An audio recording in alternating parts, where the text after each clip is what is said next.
The classroom was alive with small voices singing when the door swung open, and two older men in dark suits stepped inside, U.S. Senate pins gleaming on their lapels. One more song, boys and girls. Sing your hearts out. We'd love to hear you. The children, hesitant at first, finished their song while Maria stood frozen by the rug, her mind spinning. Miss Maria, may we have a word outside? Senators. In my classroom, what could they possibly want with me? She nodded, heart hammering, and stepped into the hallway. The door stayed open a crack behind her, children humming drifting through. Thank you, Miss Maria. We apologize for the interruption, but this couldn't wait. It's fine, but I don't understand. What is this about? We have something to discuss, Miss Maria. Something that's been a long time coming. He opened the leather folder, and Maria caught the edge of a document bearing her name. Her breath snagged. Whatever was inside, her life was about to change. But 4 years earlier, in the same classroom, the quietest child in the room had worn sneakers so thin his socks showed through. That boy's mother is running herself ragged on 3 jobs, and he still shows up with holes in his soles. After school, Maria drove to the discount store and walked to the children's aisle until she found a sturdy pair with thick rubber soles. $23. That's a meal out. But that boy needs to run without hurting. The next morning, she knelt by the coat cubby and slid the shoebox toward Joshua before the other children arrived. Joshua, I noticed your sneakers were a little tired. These are for you.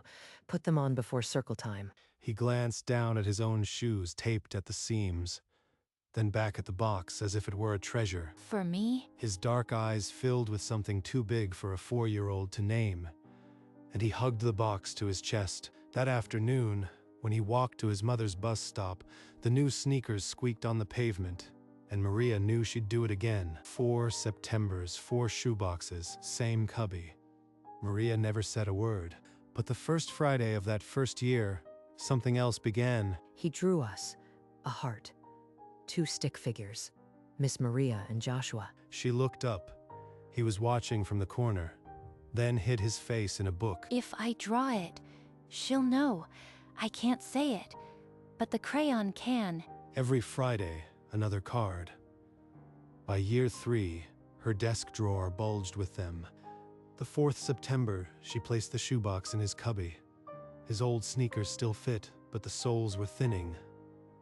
She didn't hesitate. That same week, a card appeared. "You are my sunshine." They never spoke of it.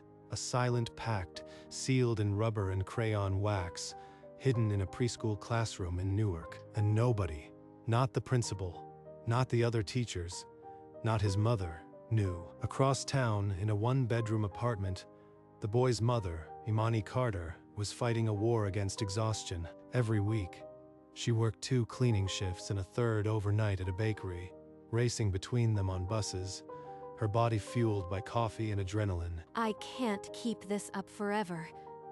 But who else is going to keep a roof over Joshua's head? One night after a 16-hour day, she stumbled into the dark apartment and found Joshua asleep. But something was different. Those aren't the taped-up sneakers I sent him in yesterday. They're new.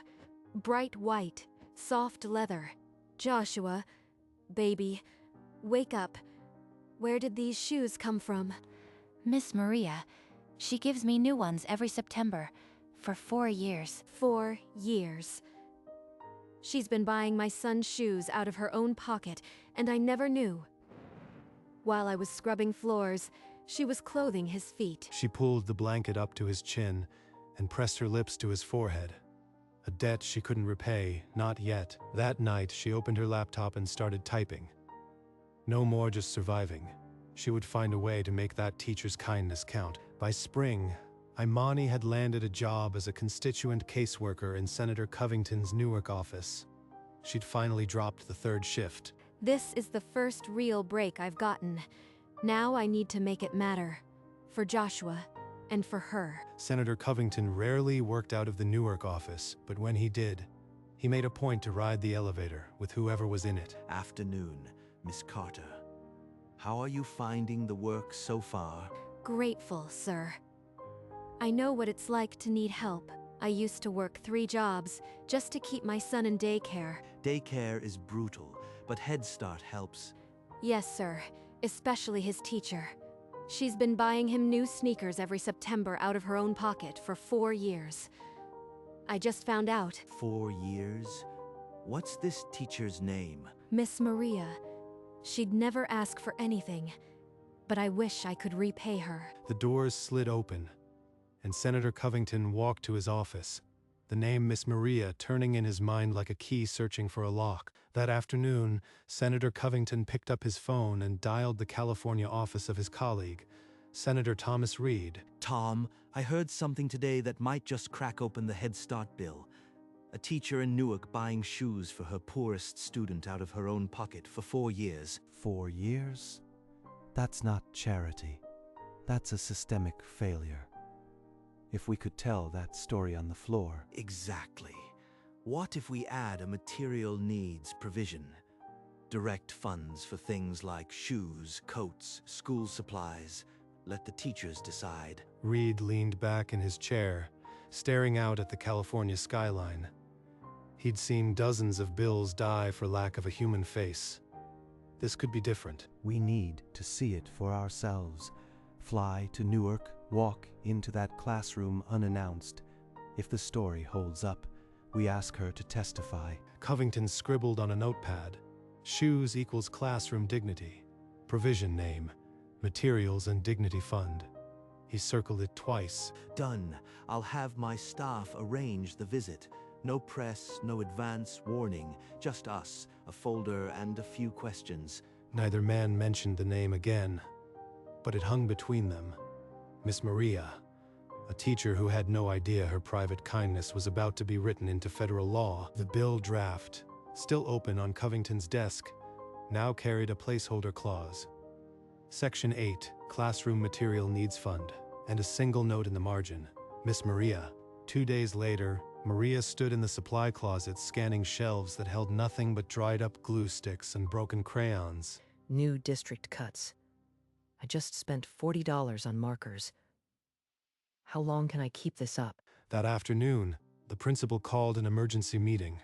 His voice was sharp. "Budget is frozen," he said. "No political statements. If a reporter shows up, direct them to my office.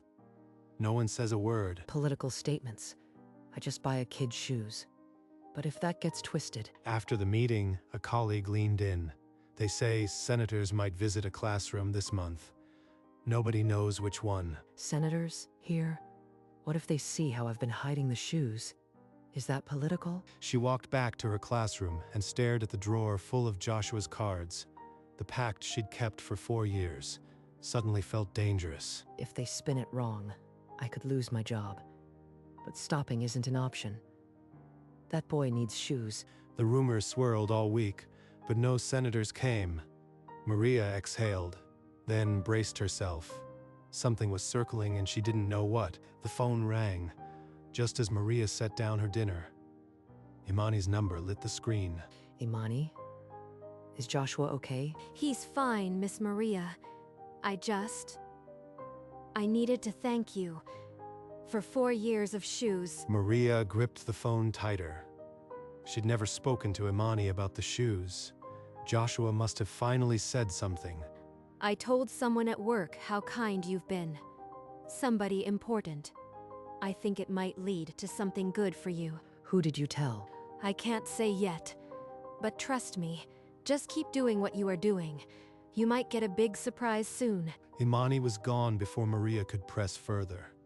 The line went dead, leaving only a dialed tone and a sinking dread. Important? Surprise? This can't be a good thing. Not in my world. She sat in the dark kitchen, the uneaten food congealing, feeling the weight of an unnamed something closing in. The next morning, Maria sought out Carol, the only teacher she trusted enough to ask. They sat in the empty lounge, coffee growing cold. Carol, I talked to a parent. She said someone important knows about the shoes. I am scared. Carol set down her coffee, her expression hardening. She'd seen good teachers crushed. 2 years ago, she said, a math teacher spoke at a board meeting. They cut his program and assigned him to scrubbing floors for speaking up. But this isn't a board meeting. I didn't ask for this. What if they spin it to make the school look bad? Carol shook her head slowly. Or, she said, they could spin it to show what teachers really do. She's right. Hiding feels safe, but what if that's exactly what they want? Teachers too scared to speak. But the principal's warning echoed. If she misstepped, her career was over. I can't afford to lose my job, but I also can't stand by if they ask me to lie about what I see. Carol leaned forward, her voice dropping. Then don't lie. Just tell them about the shoes. Let them come to their own conclusions. If not you, who? The question hung in the air like an unfinished prayer. That afternoon, the phone on Maria's desk rang with the principal's extension. Her stomach dropped before she even answered. She walked to the office on wooden legs. The principal was pale, his tie crooked. He said, "Senator Covington's office just confirmed. They're coming tomorrow morning. Your classroom. Keep it positive, Miss Johnson." This is it. Imani's surprise. Senators, in my room. What do I do? The principal added, "No budget talk. No complaints. Just show them happy children.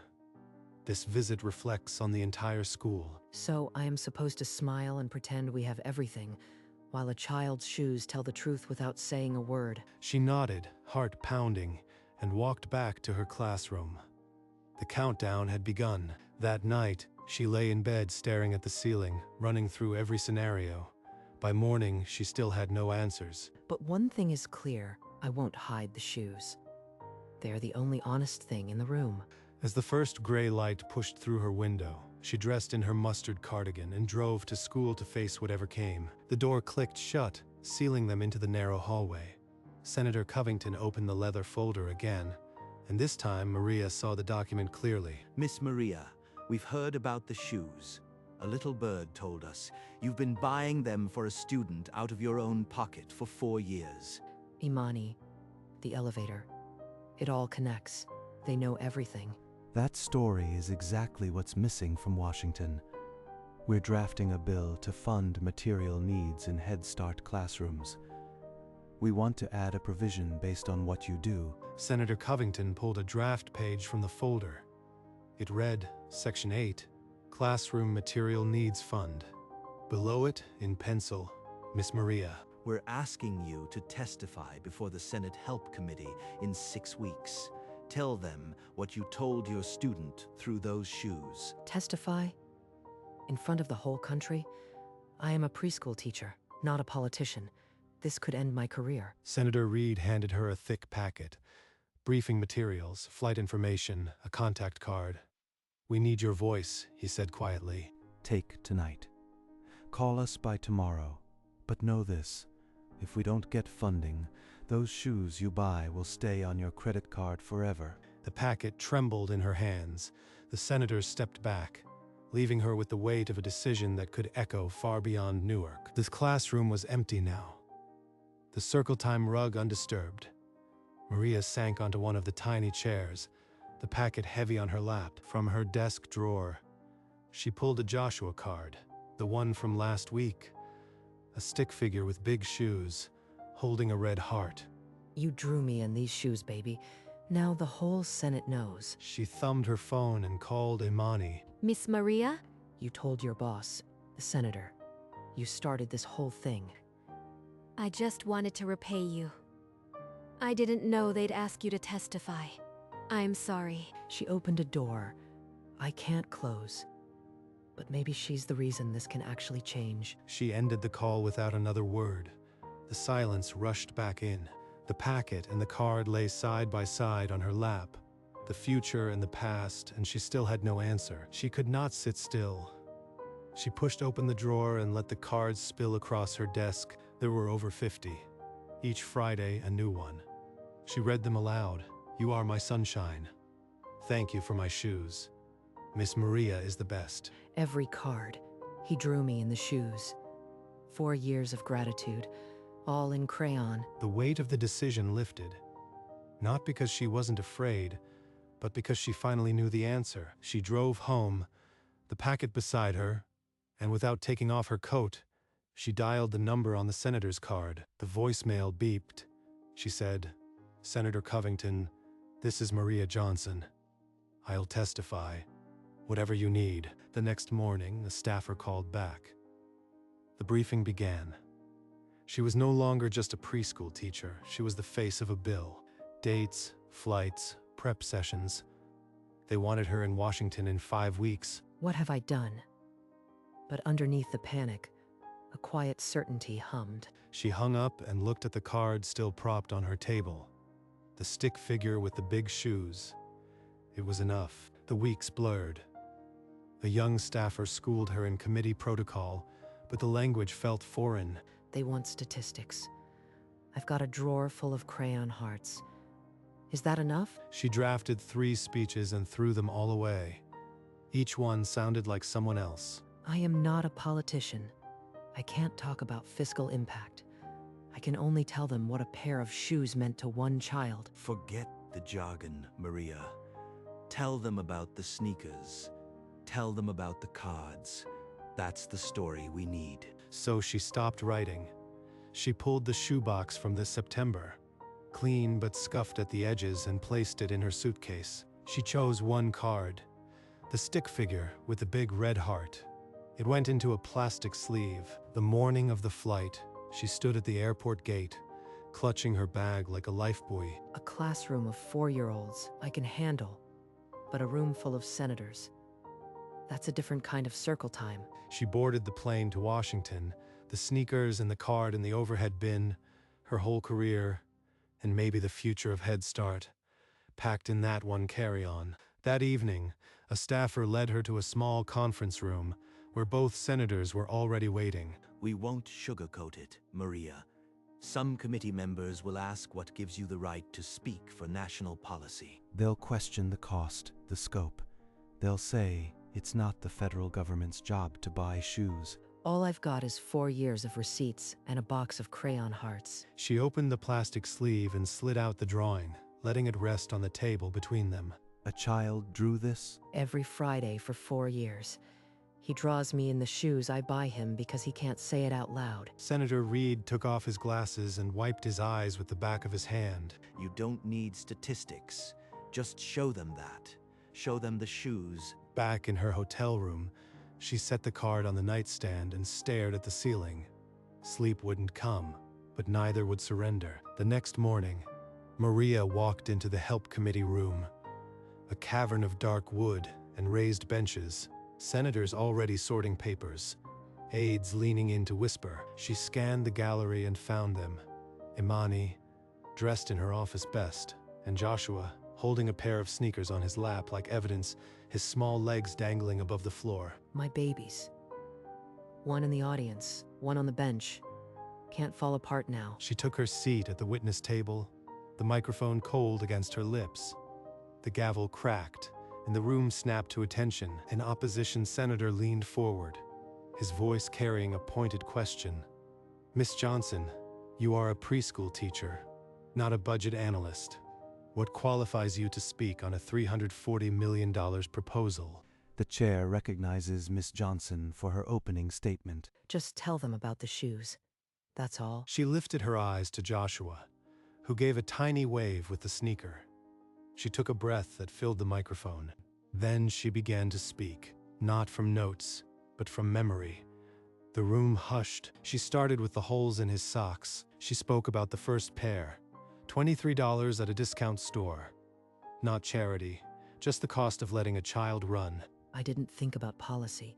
I just knew a 4-year-old shouldn't walk into class with holes in his soles. Every September after that, a new box in his cubby. And every Friday, a drawing on my desk. He never said thank you.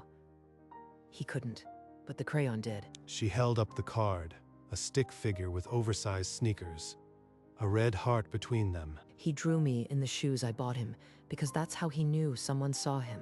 Then she lifted the sneakers from this September, the soles still unmarked, and set them on the table.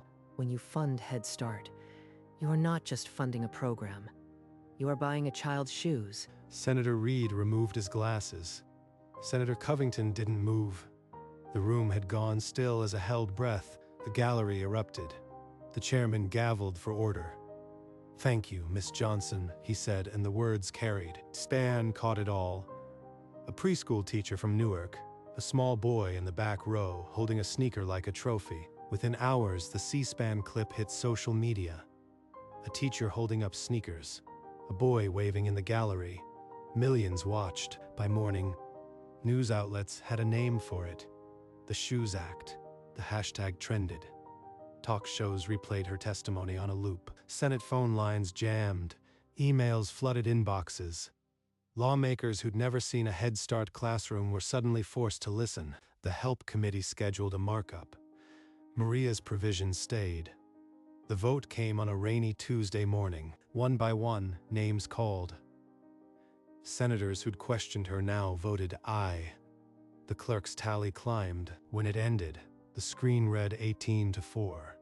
The Shoes Act provision was one step from becoming law. 18-4. Those 4 years just grew legs. She scrolled the news, watching supporters flood the comments. But beneath the joy, a cold fact. The full Senate still had to vote. Covington's staff called her that night. "Rest now," they said. "The real fight is on the floor." She didn't sleep, but she did get up the next morning, put on her mustard cardigan, and drove to school. The children needed her. The sneakers waited. On a bright spring morning, Maria and her colleagues huddled around the classroom television, the Senate floor live on screen. The clerk called the roll. Senators from both aisles rose one after another, voting aye. The tally climbed, 60, then 70, then 77. Maria squeezed the edge of her desk, barely breathing. When the final number locked at 78-19, Senator Covington's voice cut through. "The Shoes Act is adopted." For a breath, the room was still. Then Maria collapsed into her colleague's arms, sobbing. They bought our kids shoes. The sound of children singing drifted in from the playground, oblivious to the history being made. The $340 million Shoes Act would fund material needs in Head Start classrooms for years to come. 4 years of shoes. And they gave us this. She looked at the bulletin board, still empty, but not for long. That photo would hang there soon. Monday afternoon, Maria was tidying the classroom when a small knock came at the door. She turned to find Joshua holding a plastic bag with the sneakers from this September. Miss Maria, my mom said to bring these back. She wants them to stay here forever. Maria knelt and took the bag. The sneakers were still clean, just a little scuffed from the walk to the bus stop. You sure, baby? These are yours. I want them here, so every new kid sees. She lifted him onto the chair, steadying his small back as he reached for the board. He pushed the pin through the bag, just below the photo of Miss Maria standing beside both senators. Thank you, baby. He turned and hugged her, and for a long moment they stood there, the bulletin board glowing with a photograph and a pair of shoes. She had bought 4 years of sneakers.